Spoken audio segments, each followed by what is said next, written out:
located at the intersection between Feongwu Road and Jingwang Road in Wuxi, China.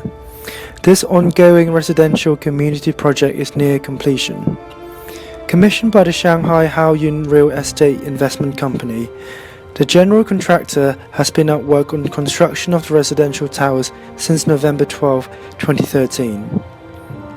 Despite the final completion date being slated for April 29, 2016, parts of the property are already in use.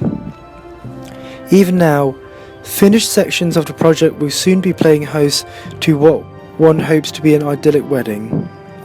The pleasing aesthetic is of course no accident.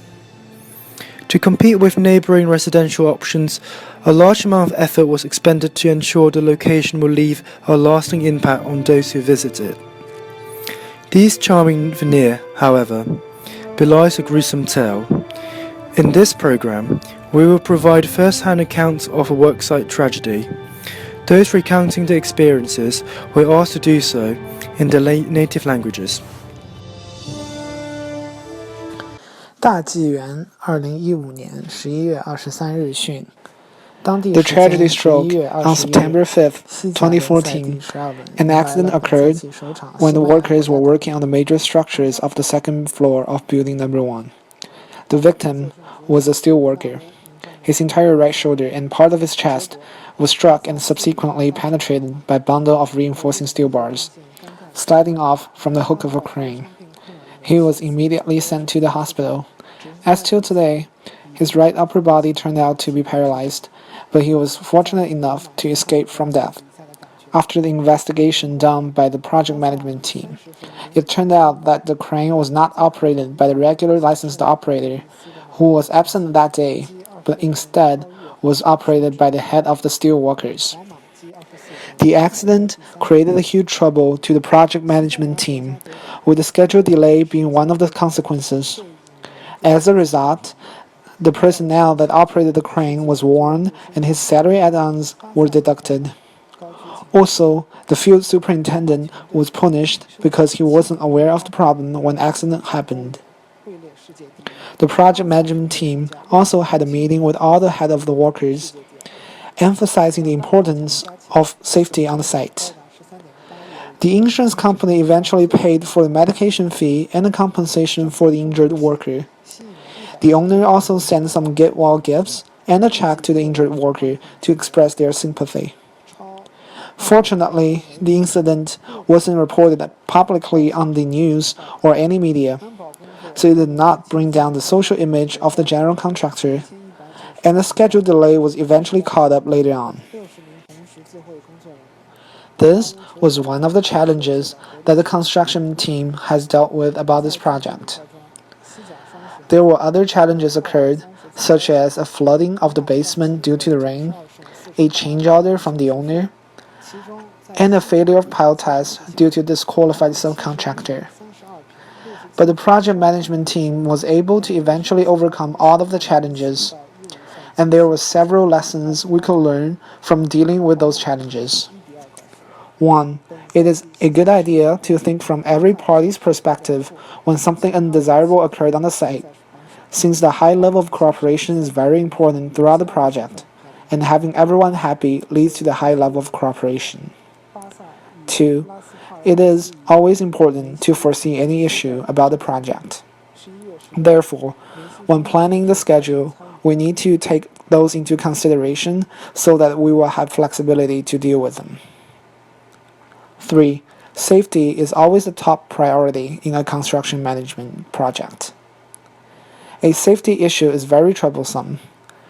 The project management team needs to be alert about any potential danger to avoid such issues. 十足的皇马克星。不过 While the project manager may have been able to provide us with a summary of what occurred, he was not able to provide us with any true first-hand details of the incident. We look to the working men of the subcontractors for a more up-close perspective.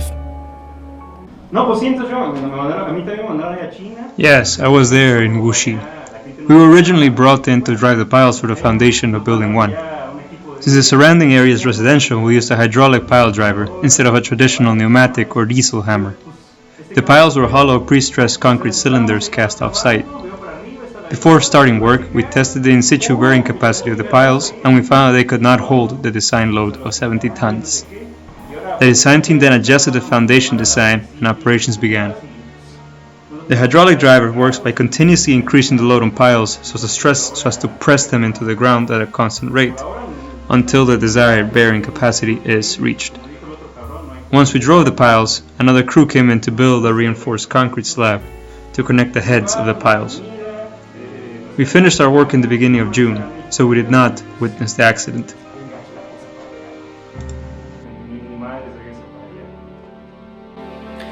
The majority of the people on site at the time of the accident did not actually witness it, but the news spread like wildfire.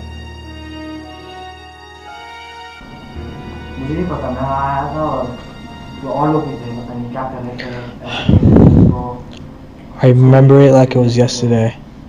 I was working on the basement, installing the pile caps and grade beams, the primary parts for the basement construction. I wasn't really paying much attention to my surroundings because I was installing the pile caps and grade beams that would be on top of the sub-base level, or the basement. I also needed to make sure it was installed correctly because we were required to pour concrete bedding in the sub-base later. After we finished working on the concrete bedding, we started our work on the foundation walls for the basement. The pouring of the concrete took quite some time, and so I wasn't really paying attention to what work was going on behind me. I was installing the rebar for the foundation slab and walls when a coworker came, shouting at me. We had talked before how there hasn't been an accident on site for so long, but it was surprising to me to hear what had happened. It was tragic, but I did not make much thought of it. I wasn't really close to the guy, but I still managed to get back to my work. Well, we had a schedule to follow that needed to be done. I needed to complete the ceiling after I had finished the central basement foundation slabs and walls. I felt bad for the guy, but we were in a tight schedule. Even though accidents like these might happen, we still need to do work. Well, like I said, I went back to my work finishing the ceiling and installing the rebar for it. My primary work was in the basement, which included doing the foundation slabs and walls, including installing all the rebar reinforcements for all the concrete.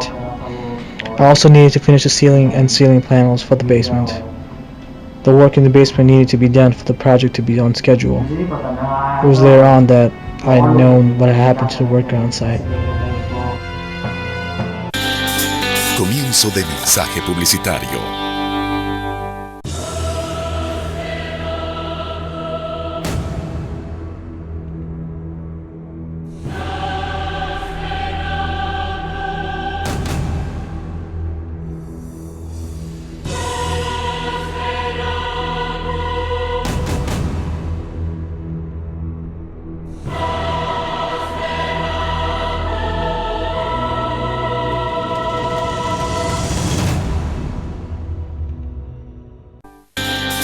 Finalización del mensaje publicitario.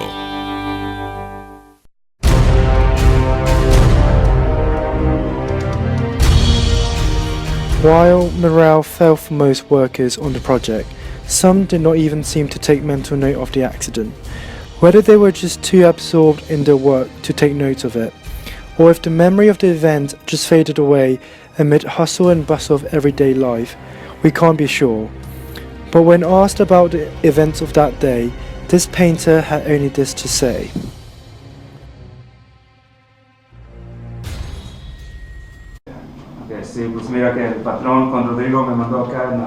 I was in charge of managing all the interior work on this project. Some of this work included the interior wall plaster, the wall painting, and the elevator equipment installation.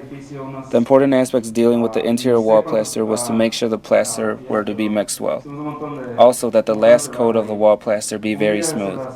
In order to do this, the workers were to go through the wall with a wet trowel in order to get a smooth finish.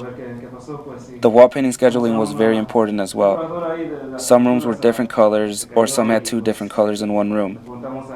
We had the wall painters start after the plaster crew got pretty far ahead with their work, and they followed the same path as the wall plaster group did. The elevator installation was very interesting as well. The assembly of the truss system that holds the elevator cart was only done for 3 floors initially. After the installation of the actual elevator cart and the electrical control system was done, the cart system was tested for the 3 floors, and it was successful. The rest of the truss system was then finished to the top of the building, along with the doors and call buttons on every floor. At the end of this, there was one last test run, which was successful and therefore finished the elevator assembly. We promised first-hand accounts of those who were nearby when the incident occurred, but on this History Channel exclusive, we were able to speak to the crane operator responsible for the accident.